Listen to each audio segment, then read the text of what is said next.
యేసుక్రీస్తు నామంలో బెతస్తా విడుదల పరిచర్య తరపున మీకు ప్రేమపూర్వకమైన వందనాలు. ఈ దిన వాక్య ధ్యానము, ఆయన నిన్ను గద్దించినప్పుడు విసుకకుము. హెబ్రీయులకు రాసిన పత్రిక 12వ అధ్యాయం 5వ వచనం.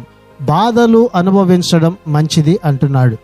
మంచిది గాని సుఖకరమైనది కాదు.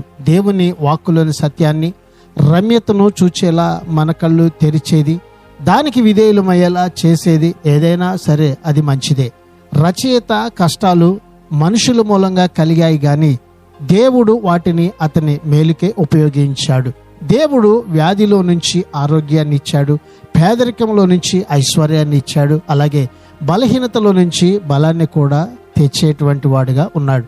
మనల్ని పరలోకానికి చేరువ చేసేది, మనము మోయవలసినది కూడా దేవుని యొక్క సిలువను మాత్రమే. ప్రార్థన.